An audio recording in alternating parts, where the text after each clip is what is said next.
Hey everyone, I'm Brad from Calgary. This is Sean from Cambridge, Ontario. I'm Terry from Cornwall, Ontario. Hey, this is Larry from Pitt Meadows, British Columbia, and you're listening to the Towing Life Podcast.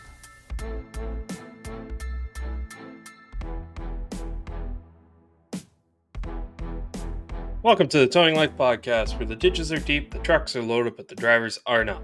I am your host, Towman G, and as usual, I'm joined by my co-host, friend, and former co-worker, the man with very strong opinions, Mr.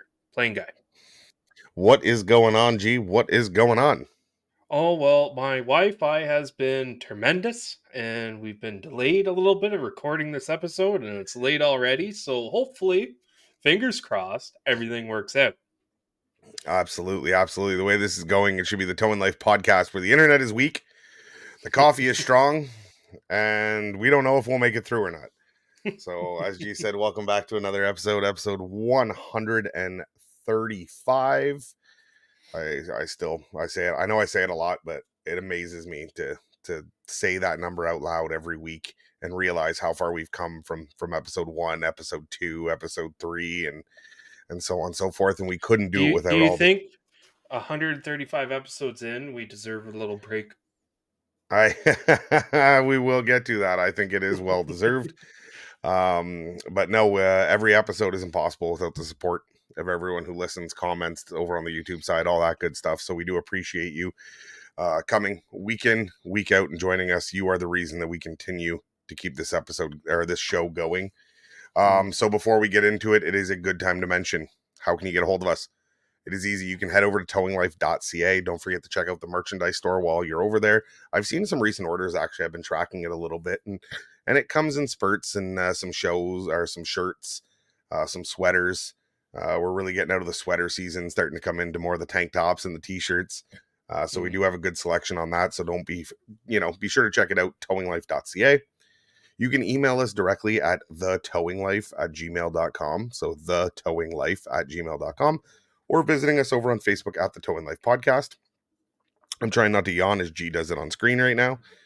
And if you're watching over on the if you're watching over on the YouTube side, don't forget to hit that like, subscribe, share the podcast, rate and review the podcast. Everything you do, it really helps promote the show, and it's a free way to help support us. So we do appreciate each and every one of you. We've had quite a few good comments in the last video. We got Eric. He sent us quite a few topics that he wants covered, and we're not. I believe that was recovery billing. The basics of towing, recovery billing, including common terms and procedures, different billing models used in the industry, pros and cons, challenges and solutions related to accurate invoicing, payment collection, tips for tow truck operators to optimize their billing processes to improve efficiency, advice for businesses and individuals on understanding towing recovery invoices and managing related expensive. Eric, you're going to put me to sleep on that episode, so I'm sorry. No, it's all Eric, good stuff.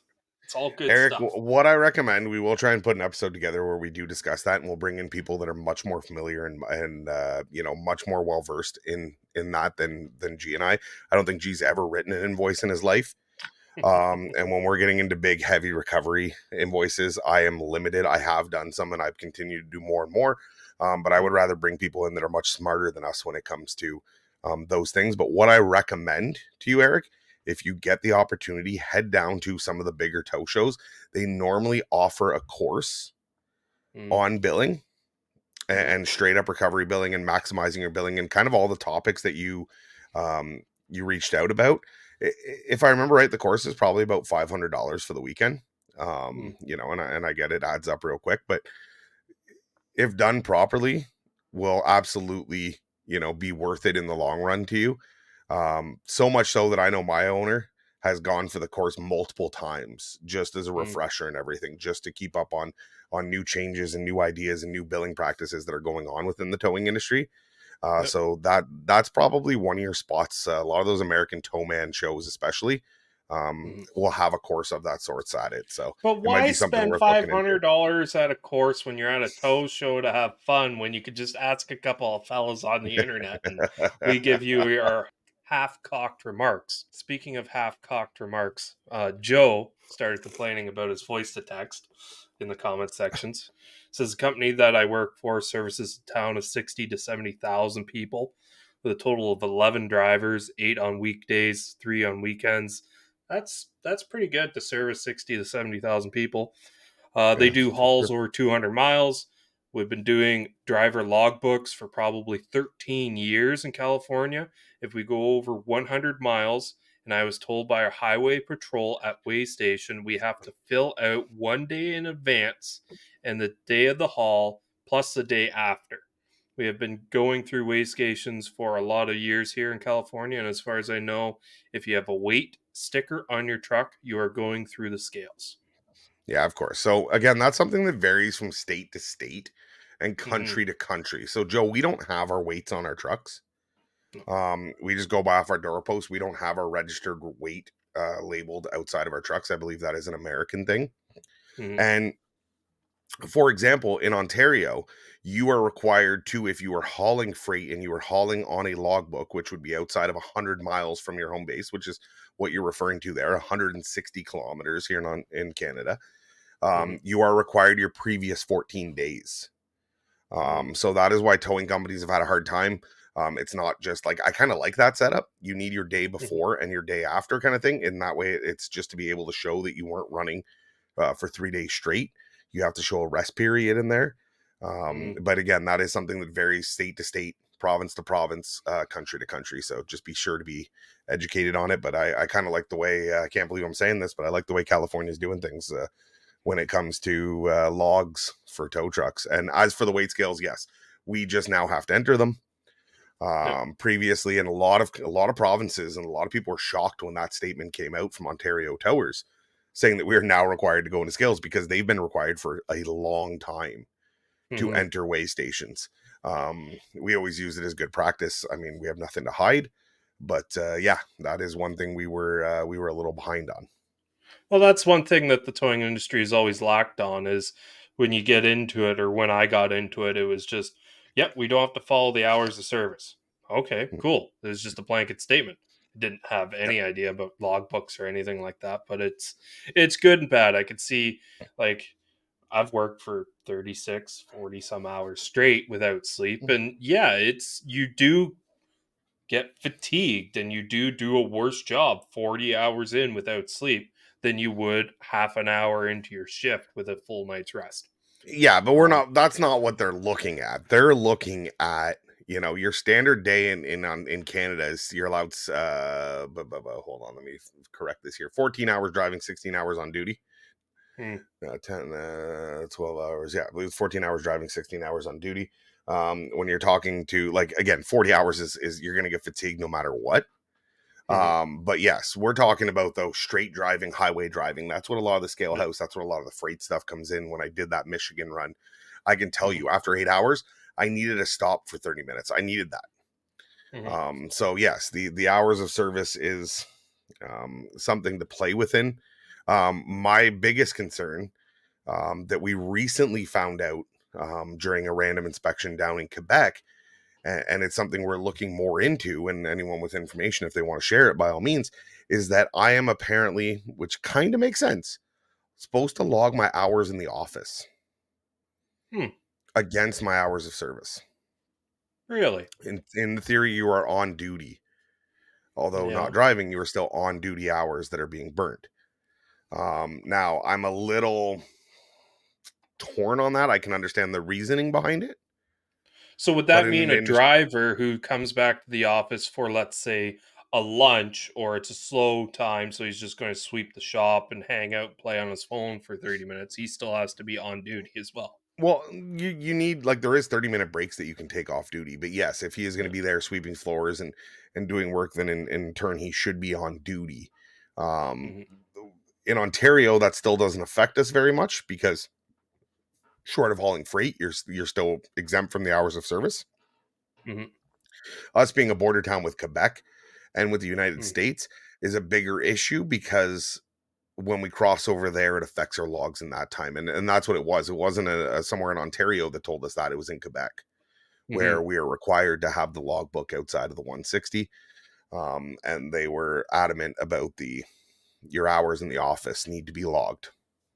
So Speaking of your just something to think Michigan about. run, Yes. Wicked one said, "Hey, plane guy, was the customs officer in Detroit a blonde lady by chance? If so, she's famous for finding any mistake in your paperwork. She's vicious." No. So in the export office, I dealt with a brown-haired lady. She was sweet. She was super sweet, super nice. Mm, Um, I know that she was, to my understanding, when she explained to me, was of Mexican descent. So she came mm, from the other border. mm, And no, she was great. Like, she was yeah. apologetic whenever I couldn't get through. Whenever I showed up, even after my 36 hours was up, I showed up You got her maybe an again, hour did or you? two, yeah, hour or two early, and she Yeah. told me it would be her until 4 o'clock. I got her. Mm, She was great. She was easy to deal with. She gave me clear instructions on what I would need for everything. So, no, it was mhm. not a blonde haired lady who's looking to find trouble. This was a brunette lady, and yeah, she was absolutely pleasant. I don't know her name. I don't remember. I don't think I should share a U.S. Government official's name, even if I did know it. Yeah. But no, it was Let's not a just blonde who dox was. this very nice lady at the border. Yeah, yeah. So no, she was. No, she was very sweet and very helpful. So it wasn't the one that clearly you've had some run-ins with. We've also had Jesse here says he loves the hat that you were wearing in the last episode. And we also have a Yeah. gentleman Yep. by user TW. Thank you for the info on the e-log used during towing. We also use Geotab. I'd like more information on how your operators switch between on-duty floating and on-duty towing in the same day. Most applicable to carrier operators, I would think. Ontario, Canada. Okay. Perfect. What was his name? Sorry. User TW. Okay, user TW. What I recommend, send us an email directly at Mhm. thetowinglife@gmail.com. You'll see it up on the banner, up on your screen.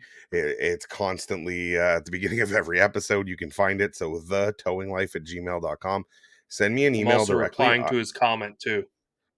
Yeah, okay. Yes, tell him to send me an email directly, and I will walk him through what we do to be able to do hours of towing versus hours of float work, and how we cycle that through to show everything. So yeah, send me an email directly. I got no problem helping you out. As for the gentleman that commented on the hat, yes, last week I was wearing a towing company's hat. I love hats. I've never hidden that fact. Neither of us ever have. We're constantly wearing hats. You've got on today our wonderful Towing Life podcast hat that we had from the tow show. I'm rocking a 25 Picard racing hat that we get for a local dirt track guy that we sponsor. Mhm. So yes, I will wear any hat for any towing company. You want to send it to me? Send me an email at thetowinglife@gmail.com, or send one to G, and I will get you. I'll get you some addresses. You can send some hats, and I'll wear your hat on my show too. Free promotion. I wear I wear many hats. Yeah, many hats on job and on camera. Yes. Yes, absolutely. Yeah, I have switched around lately. We've got in our office, my wife was sick, so the impound um, was obviously unmanned, unwomaned for a couple Mhm. days last week. So we had our admin doing the impound, helping with the dispatch, because I've got a dispatcher gone to Cuba for 2 weeks. So we've kind of all been floating around. Monday we came in because of the Easter holiday. Half the staff was off Mhm. Monday, half the staff was off the Friday. So we were running around. Yeah, it's the thing that keeps it exciting is constantly having, whether it be in the office, being a desk jockey, as some of my operators like to call it, or getting out on Mhm. the road to do some fun. And we had, we didn't really talk about it, but we had our, probably in our area at least, our biggest snowstorm of the year in April. It was Mhm. that one we had on Thursday. I think it was Wednesday, Thursday was an Mhm. absolute doozy down here. And it Mhm. was probably our busiest day of the year. We And it even managed to trickled cram. into the Friday. There's a lot of black Yep. ice out there. Yeah, we managed to cram an entire season into a day and a half. And the trucks in the ditch were plentiful. The cars in the ditch were plentiful. It really made up a Mhm. bit for the poor winter that we had. Ironically, now it's been so nice the last 2 days, there's not an ounce of snow to be found. Like it came that quick and it left that quick. Yeah. So But I really liked how we were talking about all these comments. So I kind of want to get into the interwebs comment section okay. because just before we Okay. started this, I scrolled upon a wonderful post by Clay. He says, "How does everyone feel about towing for AAA? Pros and cons." So that's a heavy hitter question right there. We've got one comment here from Trevor. Been towing for AAA Northeast for a little while, coming from contract work. They have awesome benefits, set schedules, sign on bonuses. They match 6% first year on 401k. They are pretty sick coming from 4 years in subcontractor world first. Okay, so that is a big difference then, and that is something that I don't Mm-hmm. know what the original poster is asking, right? Mm-hmm. Because I do know, and I believe that is American only. I know for sure. I shouldn't say for sure. I am very confident that within the province of Ontario there is no C or three-letter roadside owned and operated tow trucks. Mm-hmm. They are all subcontracted out throughout the province. I Mm-hmm. have heard and I have seen that multiple times in the States where being a direct employee of AAA for their, if they own their trucks, or I don't know if he's Mm-hmm. referring to their office or what he's referring to, but that they do have a decent payment package, benefits package, and shift work. Mm-hmm. Um, so I'd be very curious to see, hey, AAA, you want to offer me a job?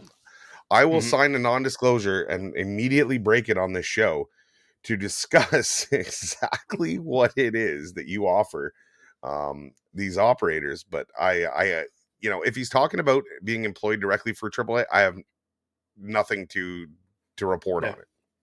Mm-hmm. We've If got he's asking lots. about, yeah, if he's asking about being a subcontractor for them, Mm-hmm. um, it's a hit or miss, right? Mm-hmm. It really depends. We've talked about this over and over and over again. I feel like it's almost like beating a dead horse. Is that it depends on the area you're in, how saturated that area is, what Mm-hmm. kind of services you offer, and what rate you negotiate with the roadsides. Everyone that says that the roadside does set the rate, and even in our area the roadside doesn't come to us and go, hey, what's your rate, and we Mm-hmm. go off it, but the rate in which they offer is a very reasonable rate. Mm-hmm. So and as long as roadsides have always been a means to justifying an end, whether it Mm-hmm. be for smaller companies or bigger companies. They are absolutely a tool to be used, but they are Mm-hmm. not the be all in end all. I do not believe that you can 100% or even over 60% rely on roadside contracts in order to generate revenue and profit for your business. Mm-hmm. I believe they are a gap filler. And Mm-hmm. when we worked together at the company, it was solely used to be able to employ more people because Mm-hmm. of the cash flow that it brought in, which Yep. in turn allowed us to meet the requirements of other contracts that we had, i.e., police contracts and that Mm-hmm. kind of stuff, because it allowed you to have more employees and have that 24-hour coverage. Yep. Yeah, like that's the thing. It's you got to find a fine line. Like I've Mm, personally like running for roadsides because there's that chance that you will flip that roadside call into a better paying cash call as well. Whether it's they're in an accident and it ends up coming back to your pound because they're unsure of how normal accidents go because of course they're unsure. They hopefully not getting into accidents every day.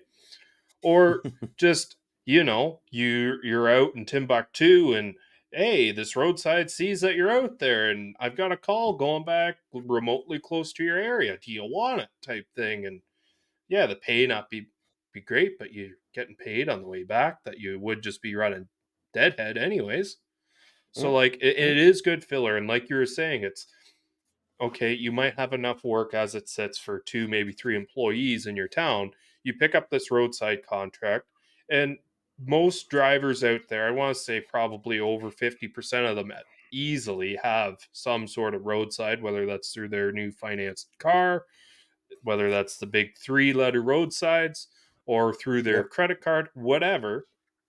you're opening yourself up to a higher volume amount of calls for your business. You can bring on a couple of extra guys. You're not burning out the same 3 guys all the time, just like Mhm. that. And unfortunately, just like this post, we get a lot of negative things about roadsides. Now, I'm not going to bat solely for the roadsides. A lot of these comments are valid. Like, they suck. Yep. I don't care what people tell you, they suck. Another one is, Yep. well, first things I agree. first, how good are your nerves? Because they will get on every single one of them. Like, and again, this depends, as you're reading those comments, it really depends on who you ask. If you ask my accountant, Mm-hmm. she loves them because they pay on Yeah. time, Mm-hmm. right? They're very accurate in their billing. And if Mm-hmm. they're not, if there is an issue, they are quick to resolve it. Like, I have not remembered a scenario, and we are very tight on our billing. Like, we, are very Mm-hmm. calculated on our billing. I had one recently where they were disputing, and it was a heavy tow, Mm-hmm. right? Class A motorhome. And those Mm-hmm. always get a little tricky on the billing with AAA or with CAA or whoever we're doing it for, PDG. I don't care if I'm going to mention them. I'm not saying anything bad about them. But their Mm-hmm. system showed, well, according to our system, your dispatch clicked that they were on scene on this time, clear at this time. They were not accurate times, Mm-hmm. right? So they were saying, okay, we owe you an hour. And I'm sitting there going, no, you owe me 2.5 hours because it's actually on heavies is an hourly rate. And it was very easy. I went to, because we're geo, we talk about the geo tab. I'm Mm-hmm. GPS logged on my trucks. I pulled the log from that call, and it's right there on, shout out to TowSoft. It literally integrates with it. So when Mm-hmm. that driver was on that specific call, it Mm-hmm. shows me where the truck went and the times. So I was able Yep. to show them the entire time of the call and go, I'm actually at 2.75 hours. For the sake of my guy might have stopped for a coffee or something on your dime, we're going to do 2.5. Right? That is a Mm-hmm. reasonable time. And Mm-hmm. bam, problem was solved, right? So they're very good to deal with as long as you have all your ducks in a row. And we're a company that prides ourselves on having, as much as it's organized chaos, having all of Mm-hmm. our ducks in a row, if not being able to go find the answers to these questions when the roadsides question these kind of things. I've never had an issue with them. Mm-hmm. They've been, anytime I've put foot to pavement, or Mm-hmm. started to get a little aggravated, I can assure you they have come around to my way of thinking and have done the right thing. And in the same sense, if they call me, give me a call, and it cancels 2 minutes later, I'm not trying to bill them for it. Right? I'm Yeah. sitting there going, no, that's fair. If I gave you a 3-hour ETA because it's the middle of a snowstorm and that guy cancels Mm-hmm. 45 minutes later, my contract says after 15 minutes. If Yeah. I didn't actually have a guy on his way to that, I'll cut you some slack on one. Right. Mm-hmm. And if you work well with your reps, with your people, and it depends what Mm-hmm. club. That is one thing I don't know if I think towers realize it. I know the public doesn't. Is that Mm-hmm. take AAA and CAA, for example. They are actually, like, it's not CAA Canada. It is all individual little clubs. Like Ontario has 2 or 3 of them. Mm-hmm. And they all work differently from the others. Mm-hmm. And I believe AAA would be the same thing as the guy referenced AAA Northeast.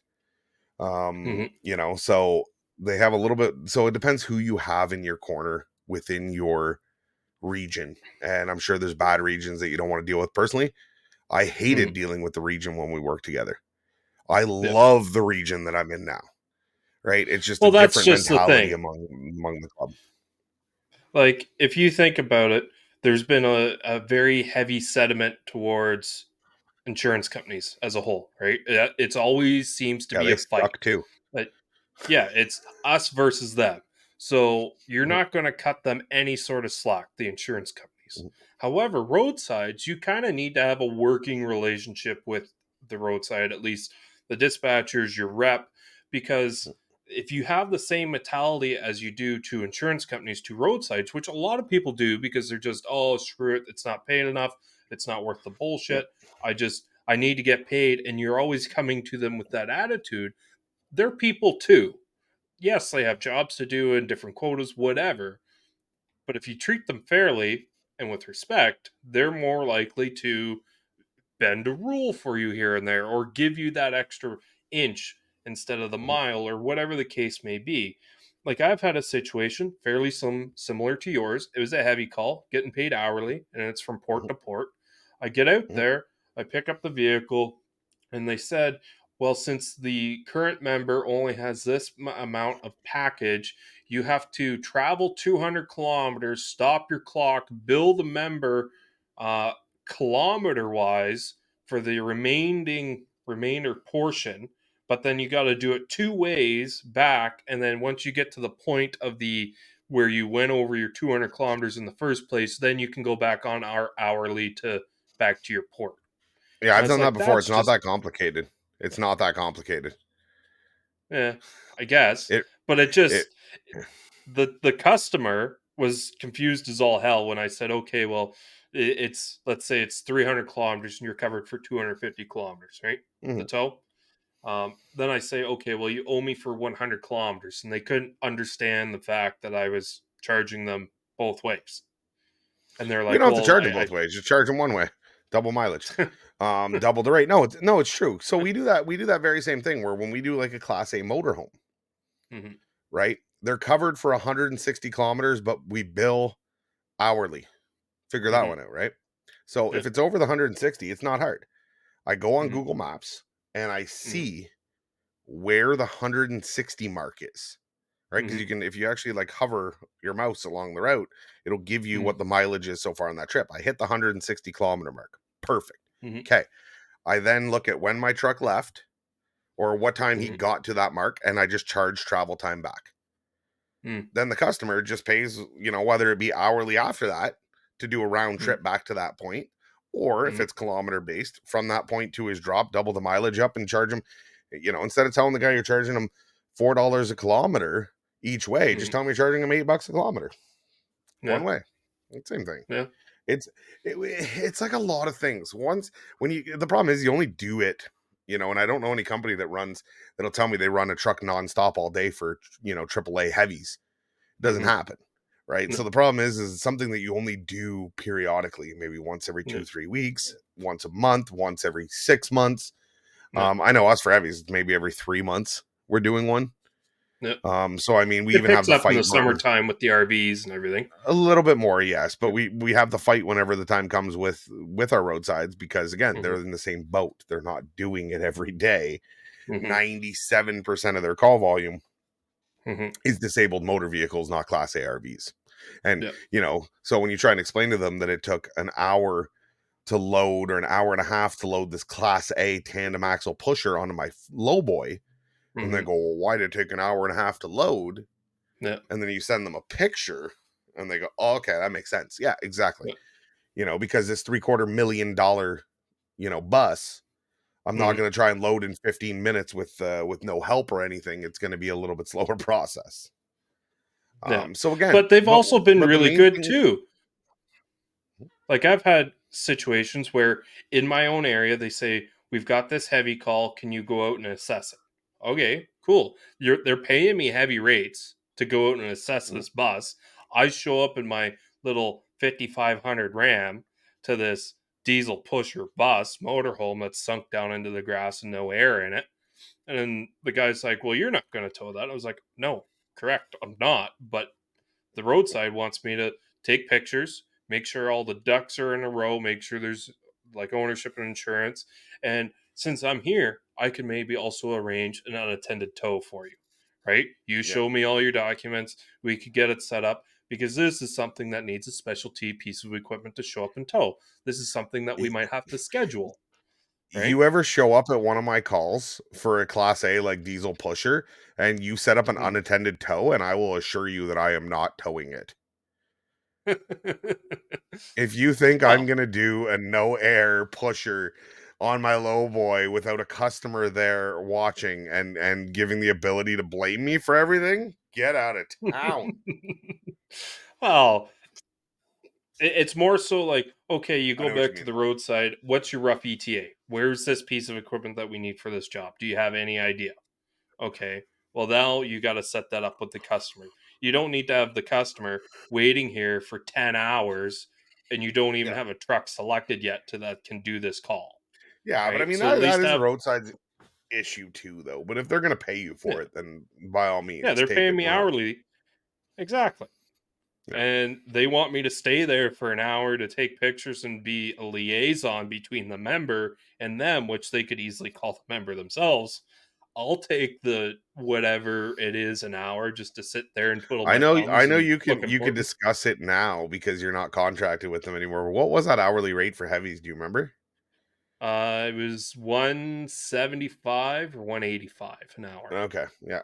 All right, it was up there. Perfect. It was up in the reasonable. I thought for some Yeah. reason I just because the club and the everything, you'd be at a super low, like 95 an hour rate. No, like it was weird. The company that we work for together didn't even Yeah. have a heavy rate. And if Mm, your company doesn't have a heavy rate for the big three-letter roadside, get on that because anything mm. over 10,000 pounds is classified as a heavy. And between you, me, and the fence post, they don't know what 10,000 pounds is. You can I get don't know, 2,000 pounds. a little single axle house trailer that only weighs about 6,000 pounds come in as a heavy call, and you're making really good money. Yeah, or 3,500 dually loaded four-door Yeah, diesel could exactly. come in close to the 10,000 pounds. Yeah, so no, I've it's actually definitely something. scaled one of those trucks on like one of our scales just to prove that hey, this is heavy duty, Mhm. and they paid it. Yep. Right? The member himself wasn't a high enough member to cover the heavy rates, but they paid me the heavy rates, so Yes. I didn't care. Right? Um, another thing when it comes to billing and not so much billing but collection from a driver, I seen a question posted on social media as well, asking Mm, what's a going night shift on call rate. mm, Um, he referenced just tow operators and dispatchers. mm, Um, Now this is something that I don't know if a lot of companies do. mm, Um, there's going to be, I'll tell you what we do, and there'll be people saying you're too cheap, or I can't believe you pay people, or don't tell my people you do that because they're going to want that. mm, I think this is something that there's a lot of opinions on across the industry and a lot of different systems in place. mm. Sorry, I am coming down with a cold. I am trying to fight it off as long as I can. Yep. Um, we currently pay our operators a $35 premium at night. Now, it is that or commission. So what that does is that covers if they don't make at least that much money in commission overnight, which happens, Yep. I'd say maybe 2 nights a week, 3 nights a week. But, Mm, it's a small price to pay for guys to be on call, right? Because it is true. mhm, If you go out and you don't get anything, you get a $20, quick call, whatever, but you're on for the night, there is some sort of pay. I know companies that have paid $50. Those were normally the commission only companies. mhm, Um, that's for operators. As for mhm. dispatchers, pay your dispatchers hourly. Whatever you come up with is a number. Pay them hourly. Your dispatchers are your first person. Like they have a lot of your company's future in their hands, Mhm. right? A good dispatcher or a bad dispatcher can make or break a company, right? So I Mhm. don't think paying an on-call standby to a dispatcher, I mean, you can look at it as on-call standby or just a cheap hourly rate, whatever the hell you want to do. But Mhm. that is the one thing that we went away from, especially, and went to full-time dispatchers, Yep. covering all hours of the day because, the answering the phone calls at home, um, although again, you'll make the argument that with a smaller company with less volume and whatever, I don't care. Somebody answering a call at 2 a.m. half awake is bad customer service. And bad Yep. customer service is bad business. And bad Mhm. business can lead to profitability issues. And I don't think I have to continue down that line of where that goes. Yeah, like So as for we've both drivers, worked for a company where the dispatchers would also sleep during the night. Don't get me wrong, they were getting paid. I'm not sure what they were getting paid. Wasn't my tree to bark up, but I know it wasn't a lot of money, Mhm, right? So they would sleep, they would wake up, they'd take the call, they would send it off to the driver. And how yep, many times did that driver not wake up and the yep, dispatcher already fell back asleep, right? yep, yep, Like it 100%. happens. Or the dispatcher would feel bothered if the driver had to call them back for information later on to do something because, you know what I mean, they were back to sleeping. Like it's not an ideal setup. Mhm. Like, I remember there was days, man. I remember back in the day, we used to, we had, certain drivers would dispatch, and we're going like back 10, 12 years ago. Mhm. And I was one of those drivers, and we had a notebook with numbers in it, right? Like call numbers. Mhm. And we would wake up, we would write it all down. We would Yep. call the driver or text it to him, however we did it. A lot of it was mics because it was flip phone mics. And we'd mic the driver and we'd give him Mhm. all the information. He'd write it down and then he'd go do it and he'd put it on his run sheet. And I would submit that book in the morning and I would get $2 for every call catted in that book. Wow. $2. And Yep. that didn't cover, it wasn't $2 every time my phone rang because Mm.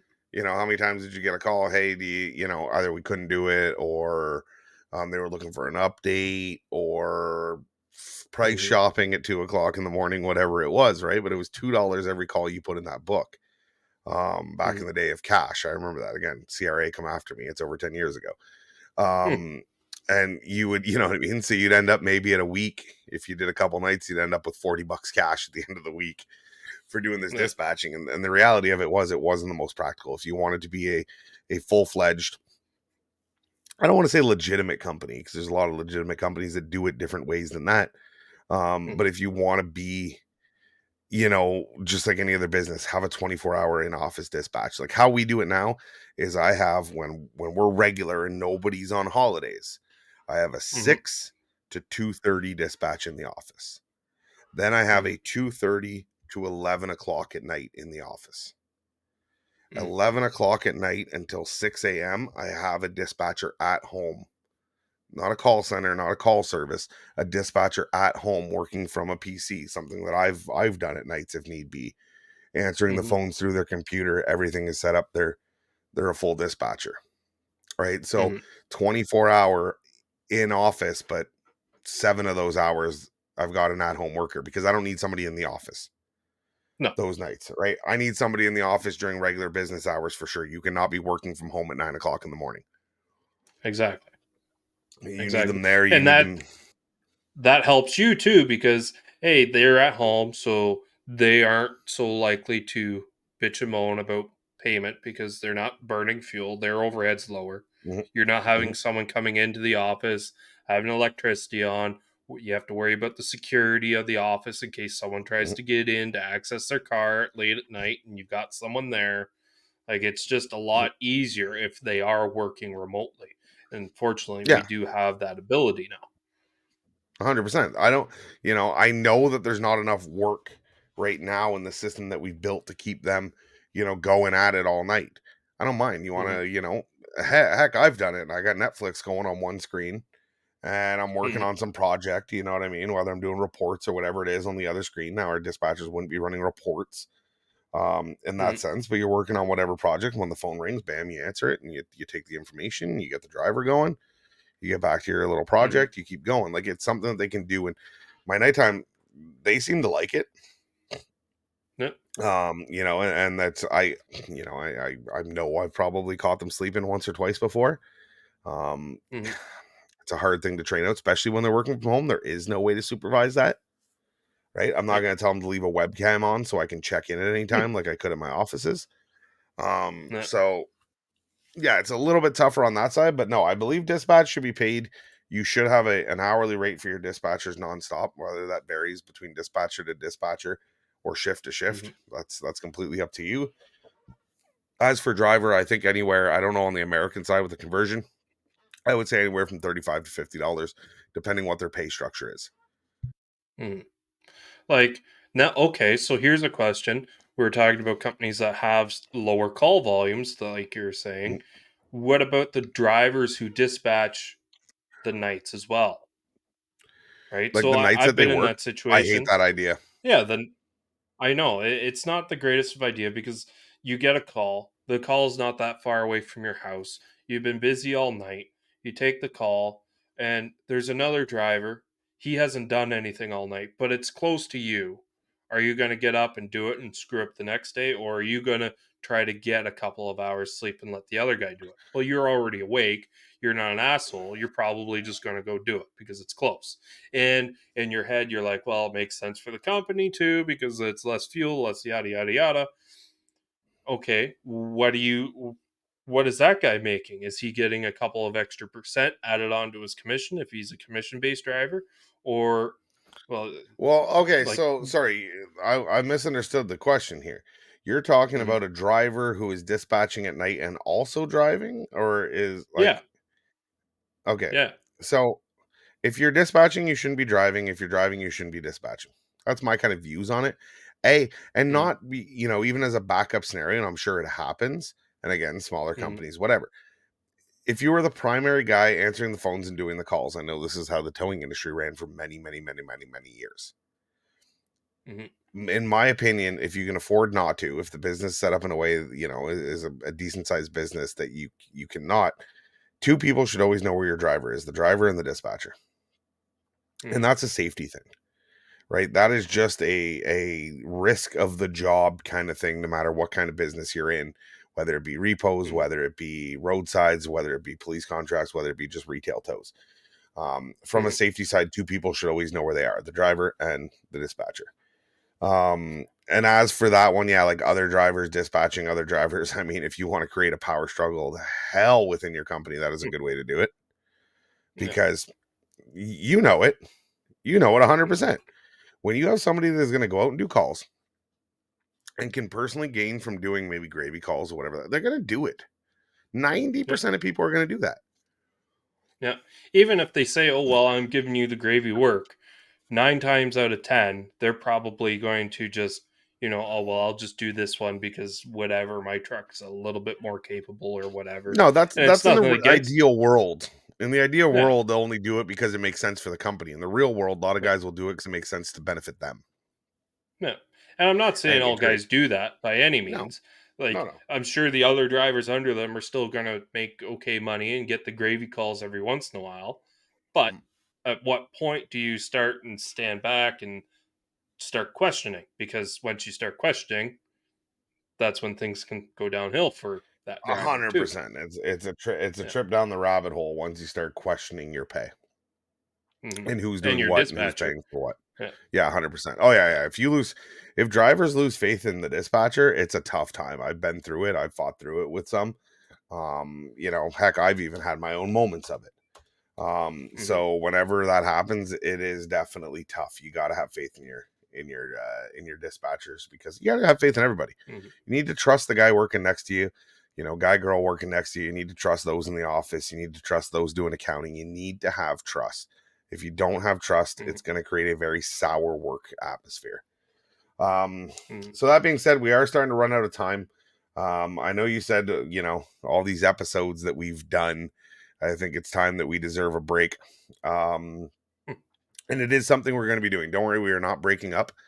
We are not Ross and Rachel. We will not be on Not that yet. kind of break. Don't worry, don't worry. My wife will love that I used a Friends reference. But She won't make it no, this far into the episode. I don't know what G is going to do for 2 weeks. But I know I am finally taking my wife down south to the Dominican Republic for 2 weeks Nice. coming up in April. It has been Mhm. a long time coming. Um, I work as hard as I work so I can spoil her every once in a while, and this is something I want to spoil her with. Yep. I do have some clips of rambles that I might be able to throw together to put up on the YouTube channel in between those 2 weeks. I'm not saying anything's going to come out on the Tuesday morning, but Yeah, you might get the odd upload on YouTube. Maybe I'll try a short. I'm not sure if perfect. shorts are a big thing, but I'll try to keep the channel active some way. The Spotify and the other places, I'm You not have sure access if to it they'll. too, so you can put something up there. I I'm don't know. not uploading a minute long short to our Spotify though. That's just All right, fair doesn't enough. seem So, quite right. yes, so the episode that would come out April 23rd and April 30th, there will be no episodes those weeks. We will Mhm. be returning May 7th. So there's still obviously the show you're listening to right now. There'll be another one again next week, and then there will be a 2 week break without your wonderful two favorite co-hosts of the Towing Life podcast. So that G can go and probably wander outside his convent, maybe try and bring in a couple new recruits, Yeah, visit the local troubled youth centers, yeah, maybe the churches, and really yeah. help grow his audience. The churches And aren't a good spot to go and find them. and as for myself, my wife and I will be down on a beach, sunbathing and taking a well-deserved time away together. I don't want to say a well-deserved break because I don't think I deserve a break. But she definitely deserves some quality time together. So we She will be needs to doing be that. a priority for once in a while. Yeah, so she will be a priority for 10 days in the Dominican Republic. Wow, that's all So, she gets. yeah, that's all she gets. 10 days a year where she gets to be number uno. I will not be doing work. I thought about bringing my laptop and doing a podcast from down there. I That's a figured fight against waiting it. to happen. Yeah, 100%. That's a fight waiting to happen. So, yes. So, on behalf of myself and my wonderful co-host, Mr. Towman G, we thank you for joining us for another episode of the Towing Life podcast. Don't forget, if you have any questions, comments, concerns, email us at thetowinglife@gmail.com. Find us on Facebook at the Towing Life Podcast. Visit our website, www.towinglife.ca, or comment down below over on the YouTube. Thank you. Take care and see you next time. Toodles.